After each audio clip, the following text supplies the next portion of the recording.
tal? Soy la periodista Rocío Galván y esto es Diálogos desde la Frontera, un programa que se edita y produce desde la ciudad de Tijuana, Baja California. Y como siempre tenemos temas importantes que tocar. Hoy vamos a hablar de algo que está próximo a inaugurarse precisamente aquí en las instalaciones del Colegio de la Frontera Norte.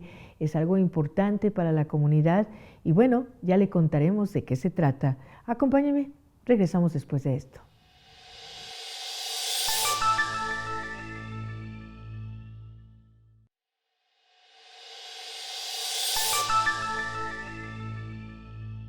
Bueno, hoy nos acompaña y nos da mucho gusto el doctor Maximino Matus Ruiz.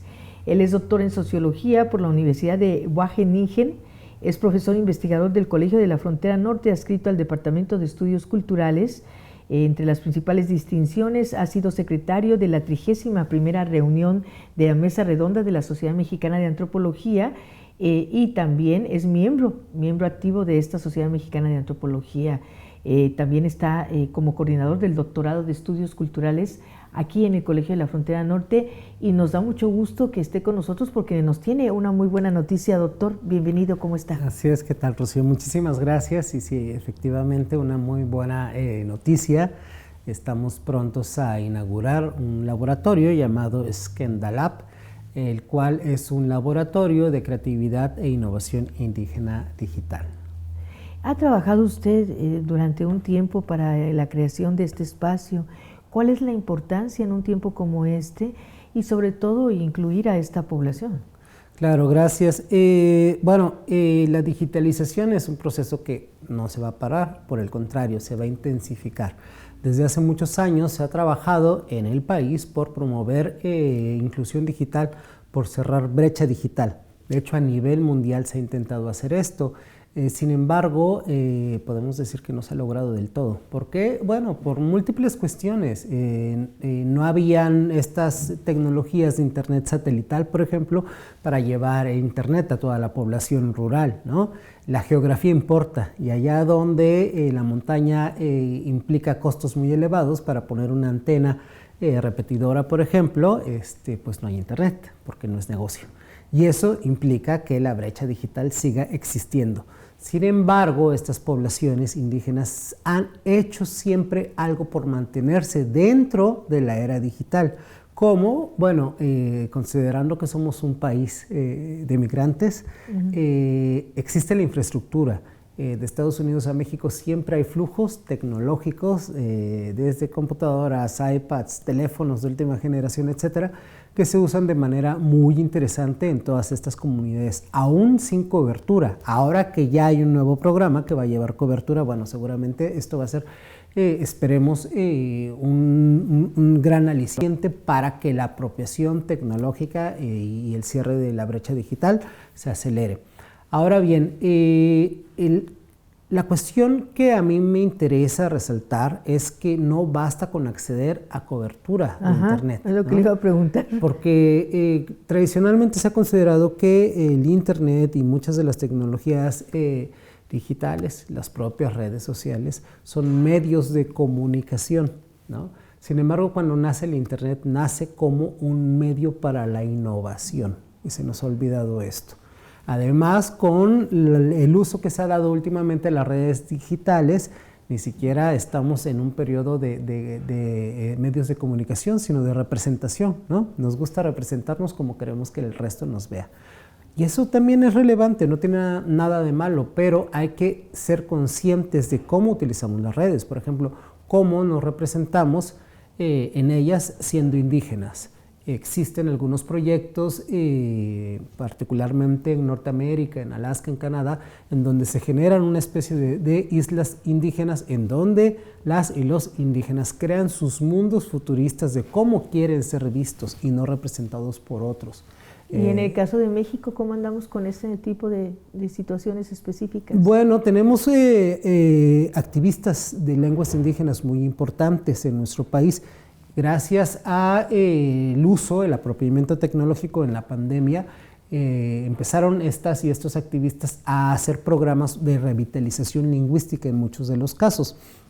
Y en ese sentido, Y yo me he encontrado con ejemplos pues, muy valiosos, ¿no? Está este dadaísta 2.0, un zapoteco de la Sierra Oaxaqueña, que utiliza una especie de programación tipo inteligencia artificial para generar poemas en zapoteco que utiliza, digamos, estas tecnologías para crear nuevas posibilidades de literatura. Hay otras personas que utilizan Zoom, Classroom y muchas plataformas, insisto, para enseñar a personas que son de estas comunidades, pero que perdieron su lengua debido a políticas del Estado, enseñan pues de nueva cuenta la lengua desde niveles más básicos hasta los más avanzados. Doctor, le preguntaba, en Tijuana hay una gran población migrante, hay comunidades indígenas que se han asentado ya no solamente en Tijuana, Baja California. ¿Qué representa el hecho de que esté aquí este laboratorio en el Colegio de la Frontera Norte? Claro, el laboratorio va a tener aquí su sede física y va a ser abierto a toda la población. Se privilegia el acceso a población indígena a los programas de formación, de co-creación, de codiseño, etcétera, pero es importante mencionar que es abierto a toda la población. Sin embargo, también será un laboratorio itinerante, es decir, vamos a ir a comunidades o a barrios urbanos donde exista población indígena que quiera también conocer estas tecnologías. Esto es una especie de invitación con talleres en donde vamos a mostrar las tecnologías y de manera muy orgánica serán estas propias poblaciones si deciden utilizarlas y de qué forma. Es decir, aquí se trata de co-crear, de co-diseñar, de comprender cuáles podrían ser las posibilidades de estas tecnologías para estas poblaciones, es decir, si las quieren utilizar para revitalización lingüística, adelante. Si las quieren utilizar para recrear aquellos objetos que se perdieron de alguna forma a través del tiempo, ¿no? Específicamente algún objeto para la molienda que se haya utilizado, del piñón, por ejemplo, entre las comunidades indígenas de la región, se puede crear también, porque son tecnologías de diseño 3D, de impresión 3D, de corte láser, etc. Entonces, cada población debe de apropiarse como quiera de estas tecnologías. Y además es importante tomar en cuenta que a través de las nuevas tecnologías digitales, pues la innovación puede ser distribuida y no necesariamente tienen que o venir físicamente o nosotros estar con estas poblaciones de manera presente en sus propios territorios, sino también nos podemos interconectar en el mundo virtual. Y además le veo otra utilidad que me parece muy importante, el hecho de formar a personas que pueden a su vez ser reproductores de todo esto, ¿no? Aunque se necesita la instalación y la tecnología, pero bueno, y generar interés, porque a lo mejor hay un interés específico en algunas personas, pero no en toda la comunidad. Cuando empiecen a ver que ya están incorporados, entonces entiendo que les va a interesar venir y aprender. Así es, y lo más importante de estas tecnologías es que se pueden también replicar y cada vez son de menor costo. Creo que nos vamos a ir a pausa, doctor, vamos a hacer esta primera pausa y regresamos después de esto en esta conversación con este importante acontecimiento para el Colegio de la Frontera Norte.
Bien, retomamos esta interesante conversación. Doctor, yo me quedo pensando, seguramente es un mito o un esquema, que a lo mejor esta información tan valiosa que permite incorporarse al tiempo, al espacio en el que estamos viviendo, no les interesa a estas comunidades que están aisladas o han estado aisladas a lo largo del tiempo. Pero me imagino que usted tiene otra información a ese respecto. Claro, bueno, para empezar decir que algunos estudios que hemos realizado han demostrado que entre más excluida socialmente esté la población, mayor interés existe en la tecnología y en sus potenciales para poder hacer de ella un medio que permita, digamos, la movilidad social. Mientras en ciudades, en urbes, en población privilegiada, la tecnología se ha banalizado a tal grado que, insisto, las redes sociales son medios de representación únicamente. En muchas comunidades indígenas del país se entiende que el Internet es un medio que permite o que facilita la educación, que permite o facilita el acceso al mercado laboral, etcétera, ¿no? Lo mismo con las tecnologías emergentes, ¿no? Es decir, la inteligencia artificial, todas las tecnologías 3D, ¿no? Mientras en las urbes, digamos, poblaciones más privilegiadas las utilizan para crear pues, pequeños figurines, digamos, de caricaturas, de videojuegos, etcétera, ¿no? En otros lados, con población indígena, en otros países, bueno, se recrean estos mundos, estas piezas que se han perdido, ¿no? A lo largo de los procesos de colonización, a lo largo de los procesos de imposición de la visión del Estado nacional. Y en ese sentido, las tecnologías sirven para recrear, para repensar qué es ser un indígena moderno, por ejemplo, para crear repositorios digitales donde aquella parte de la cultura que ha quedado en la memoria, ¿no? Que se ha repetido oralmente, pero que se ha ido perdiendo en su transmisión, pueda tener un respaldo, pero ahora digital, por ejemplo. Esto que nos cuenta, ya lo vi, o sea, porque siempre estamos quejándonos de que ya se perdió tal dialecto, que ya se perdió tal lengua, que esta cultura ya no tiene sobrevivientes y mira nada más.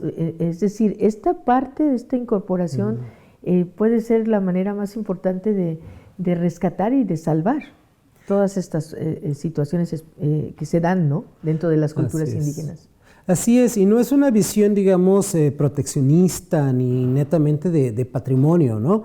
Es importante entender que las culturas indígenas y los grupos indígenas también son modernos, claro, y que también se apropian de esas tecnologías y que también tienen futuros y que estos futuros son diversos. Y en ese sentido, si bien es importante utilizar estas tecnologías para revitalización lingüística y para digitalización de los patrimonios, también cada cultura sabrá qué hacer con ello, ¿no? Y sabrá si lo quiere abrir, si lo quiere compartir, si quiere que todos sus conocimientos digitalizados sean de acceso público o no, porque al final de cuentas les pertenecen. Entonces son diálogos muy interesantes y muy diversos, y por eso aquí hablamos de horizontalidad y co-creación, codiseño y un diálogo realmente pues abierto y claro, ¿no? Es decir, no pretendemos digitalizar para conservar, pretendemos digitalizar para repensar en lo que somos y las posibilidades del futuro. Sí, en ese sentido pues se pueden hacer, bueno, es un universo impresionante de posibilidades. O sea, lo que usted nos hablaba de esta persona que utiliza la digitalización para la poesía, y desde este tipo de cuestiones artísticas hasta la defensa de la imagen, de los derechos, de muchas cosas. O sea, es un universo de muchas posibilidades. Efectivamente, hay un caso, por ejemplo, entre la población Ayú, Comije de Oaxaca, donde se creó ya un repositorio en su propia lengua, y ellos decidieron que por el momento estuviera cerrado, y ese repositorio fue creado por población diversa, desde jóvenes hasta adultos que fotografiaron, tomaron video, etcétera, sobre su paisaje, sus tradiciones, sus mitos, y está ya el repositorio, ¿no? Y es interoperable. Por el momento está cerrado, pero si en algún momento lo quieren abrir, se podrá conectar con otros repositorios, ¿no?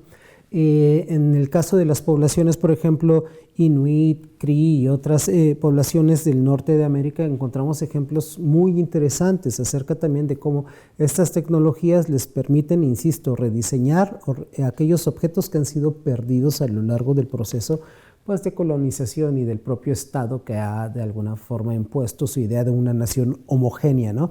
Y es gracias a estas tecnologías, a las posibilidades del diseño, de repensar lo que se es en la actualidad que los jóvenes podrán tener una oportunidad realmente de decidir cómo quieren construir su futuro, ¿no? Y también es importante señalar que no solo son tecnologías para jóvenes. En algunos casos hemos visto que mujeres de edad avanzada utilizan ya estas tecnologías, particularmente en un Fab Lab que se llama ONAKI, un laboratorio de fabricación digital, por ejemplo, para recrear sus vestimentas, para crear moda y para poder también, con los materiales actuales, poder tener indumentarias tradicionales, pero modernas, aunque suene contradictorio. Sí, ese campo del diseño me parece que es extraordinario, más con todos estos casos de plagio, de los diseños de totalmente auténticos, autóctonos, o sea, no, me parece fascinante. Dígame, doctor Matus Ruiz, ¿en qué momento se le ocurrió y cómo fue creando poco a poco este plan, esta estructura que se inaugura pues ya en el Colegio de la Frontera Norte? Aunque en el último segmento de hoy me gustaría que fuera más a detalle qué es lo que tiene, pero ¿cómo fue que se le fue ocurriendo y qué fue lo que vio, qué fue lo que lo motivó a crear esto? Claro, bueno, el movimiento de los laboratorios vivientes ya es de larga data, podemos decir que empezó a principios de este siglo, al igual que el movimiento de los laboratorios de fabricación digital o Fab Labs. Estos movimientos lo que pretenden es justamente democratizar la tecnología, democratizar el diseño y sus posibilidades para la creación pues, de nuestra realidad, de los mundos, etc. Yo particularmente me adscribo al movimiento de los laboratorios de fabricación digital. Recientemente formó parte, digamos, de la academia que está impulsando desde el MIT la formación de personas en el uso de estas tecnologías para poder justamente apropiárselas y poder desarrollar tecnología muy local para resolver problemas muy locales. En la actualidad hay 3,000 laboratorios de fabricación digital en el mundo y muy pocos de estos, apenas una docena, son dirigidos por indígenas o están establecidos en territorios indígenas. Entonces mi interés es justamente que cada vez hayan más laboratorios de fabricación digital establecidos por indígenas o que estén en territorios indígenas con un acceso privilegiado para esta población y además crear una red de laboratorios indígenas de fabricación digital. ¿Por qué? Porque esto no funciona de manera aislada, esto funciona solo a manera de red.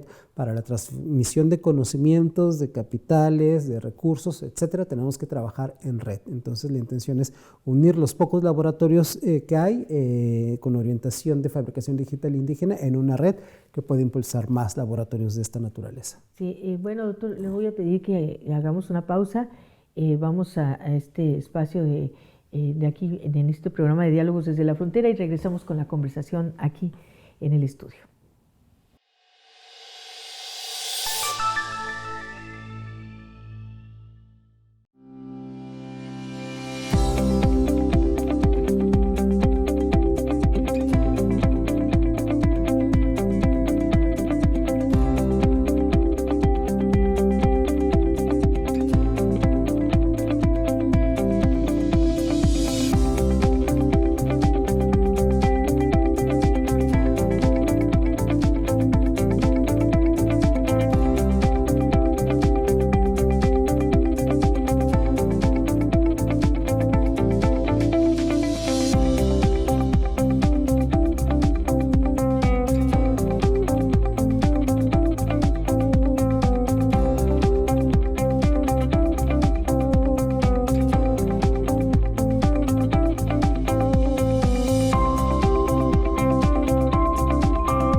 Bien, regresamos a la conversación con el doctor Maximino Matus Ruiz y quiero preguntarle, bueno, me imagino que tiene ejemplos ya de este tipo de laboratorios en América Latina, pero quiero que me diga qué va a pasar exactamente aquí en el Colegio de la Frontera Norte.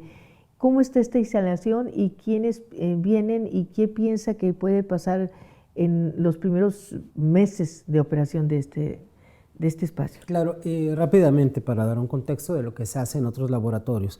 Aquí la intención es pensar en cómo estas tecnologías de diseño y fabricación digital nos permiten entender el potencial de nuestra propia cultura. En ese sentido, por ejemplo, un colega en Perú, Walter González, ha diseñado una especie de yupana digital, que es como una calculadora en la manera en cómo los incas solían hacer matemáticas, que no es de una manera del 1 al 10, es muy diferente. Lo mismo encontré con un laboratorio en Anchorage, en Alaska. También están trabajando con digitalizar sus matemáticas, por ejemplo, ¿no? Digitalizar la manera y acelerar la forma en cómo se puede hacer también el tejido artesanal para competir con los mercados, para hacerlo más rápido, para poder intentar poner al menos en un espacio un alto a la artesanía china que está quitando trabajo a las y los artesanos, ¿no? Entonces son múltiples posibilidades, pero esto en cada espacio se va apropiando de manera diferente de acuerdo a sus necesidades. Aquí, ¿qué esperamos? Bueno, que la población, por ejemplo, artesana, que ya se nos han acercado, pues vean en la grabadora láser una posibilidad de personalizar quizás sus propias artesanías y que esto les ayude a valorizarlas de mejor manera, ¿no? Una grabadora láser pues permite grabar en piedra, en acero, etcétera, y pasar de simplemente una piedra como colige a algo muy, muy personalizado, mucho más profundo. La inteligencia artificial ya nos permite también hacer artesanía personalizada, con un diseño único. Si metemos a los procesos artesanales estas tecnologías, pues claro que la tecnología se moderniza y podemos ayudar a que estas poblaciones pues, tengan una mejor retribución por sus trabajos, por ejemplo, ¿no? Ya tenemos por ahí un pequeño grupo de artesanos que quieren venir a hacer eso al laboratorio. Por otra parte, estamos trabajando específicamente con población zapoteca. Uno de los becarios que nos va a ayudar es de origen zapoteca, igual es mi caso, y estamos trabajando con tecnologías para revitalización lingüística zapoteca, utilizando inteligencia artificial específicamente y también utilizando realidad virtual. ¿Por qué? Porque, bueno, con la inteligencia artificial podríamos generar un espacio que nos ayude a pronunciar, a comprender más fácilmente, si no está cerca la maestra o el maestro, las posibilidades de la lengua. Y con las tecnologías de realidad virtual, pues podemos tener inmersiones en aquellos contextos en donde se platica la lengua. Pensemos, por ejemplo, que grabamos un mercado en Juchitán, en donde está una interacción comercial y nosotros podemos, con el casco de realidad virtual, posicionarnos al interior del mercado y hablar con la comerciante. Y de esta manera, pues aprender la lengua en el contexto, porque una lengua si no tiene contexto, si no está anclada, si no tiene un significado profundo, pues la olvidamos, ¿no? Qué interesante, pues ya no hay obstáculos en ese sentido, ¿no? Y algo muy importante, la cuestión económica que usted menciona, ¿verdad? No, es que me emociona la posibilidad de que exista esta opción para muchos de ellos y que además, doctor, siempre se ve como algo muy lejano, ¿cierto? O sea, se ve como, ay no, ¿cuándo? Pero aquí está, o sea, es una realidad. Efectivamente, y bueno, tenemos una pequeña colección de tecnologías, por ejemplo, una impresora 3D pues de filamento más tradicional, una impresora 3D de resinas, esta cortadora láser, tenemos un casco de realidad virtual, tenemos un escáner 3D tenemos una pluma 3D y bueno, otra máquina tipo plotter, pero ya computarizada. Y esta colección de tecnologías, que es lo que normalmente está dentro de un laboratorio de fabricación digital, pues permite no solo diseñar, sino también imprimir y programar la realidad y finalmente generar tecnologías propias o lo que el filósofo Yuk Hui ha llamado cosmotecnias o cosmotécnicas, es decir, tecnologías que estén ancladas a la cultura, al territorio, a la cosmología y permita que ésta se reproduzca. Algo muy importante que me comentó fuera de esta conversación es el horario. Usted nos comentó que va a estar abierto incluso el sábado. Así es muy importante esto porque queremos que sea un laboratorio abierto para la sociedad y en ese sentido, bueno, pues quien no pueda venir en un horario, digamos, de entre semana, los sábados vamos a estar también abiertos atendiendo y claro que quien quiera utilizar el laboratorio, pues es más que bienvenido. El siguiente 22 de marzo que se inaugura el laboratorio, bueno, daremos también detalles de cómo pueden utilizarlo, pero las puertas son abiertas, ¿no? Y un poco de la idea de estos laboratorios vivientes o de fabricación digital es siempre estar abiertos a lo que la gente quiera hacer, no lo que nosotros queremos hacer. Es decir, una cosa es nuestros proyectos básicos con los que vamos a seguir trabajando, como estos de revitalización lingüística zapoteca, por ejemplo, pero alguien puede llegar y nos dice, yo lo que quiero hacer es una tecnología que me permita conservar y poder crecer algunas plantas nativas que se han ido perdiendo en mi localidad. Bueno, pues también hay la posibilidad de hacer, hay un movimiento de BioFab Labs, por ejemplo, ¿no? En donde intentamos crecer también técnicas de cultivo. Así es, y hay personas especialistas y por eso es que yo hablo de la importancia de la red. Es decir, no podemos trabajar de manera aislada. Tenemos colegas en otras latitudes. Jean-Luc Peirite en Boston, por ejemplo, que utilizando estas tecnologías ha creado algunas formas de cultivar de una manera pues, más digamos, flexible, bajo costo y con la intención justamente de recuperar algunas técnicas tradicionales de cultivo, específicamente él con su grupo indígena. Entonces, bueno, trabajando en red es como podemos realmente acelerar los procesos de innovación y ayudar a la gente a que haga lo que quiera con la tecnología. La tecnología al servicio de estas causas, pues importantísimo. Efectivamente, sí. Apenas fuimos a Perú con un equipo de los laboratorios de fabricación digital de allá. Estuvimos por el área de Cusco en 2 comunidades indígenas y ahí se llevaron tecnologías similares con artesanas y artesanos. Estas tecnologías que llevamos, que son prácticamente de diseño, impresión y corte láser, permitieron generar telares de manera muy rápida, imprimirlos, y lo que fue interesantísimo es que como esta gente tiene una gran tradición artesanal y de tejido, estos nuevos modelos de telares que les presentamos se los apropiaron de una manera aceleradísima y crearon cosas de forma impresionante. ¿Por qué? Porque es gracias a la intersección entre el conocimiento local, tradicional, sus habilidades y las nuevas tecnologías, cómo puede florecer esta posibilidad de lo moderno, de acelerar procesos sin perder la raíz. Doctor, antes de que se nos agote el tiempo, ¿cómo se pueden contactar? ¿Cómo pueden enlazarse con ustedes en este laboratorio? Bueno, aquí en el COLEF las puertas están abiertas, obviamente, cuando quieran visitarnos entre semana o el día sábado, como se mencionó. En las redes nos pueden buscar como Skenda Lab. Skenda va con X. ¿Qué significa? Significa alma, origen o cultura en zapoteco del Istmo de Tehuantepec. Muy bien, muchísimas gracias, doctor. Gracias, les esperamos. Pues solo me resta agradecer su atención, invitarlo a que visite las plataformas del Colegio de la Frontera Norte en las redes sociales, que siga este programa y agradecer al equipo que lo hace posible, encabezado por Óscar Ochoa, Leonardo Barajas, Yareli Núñez y Jaciel Montes, a quienes les agradezco todo su apoyo. Hasta la próxima.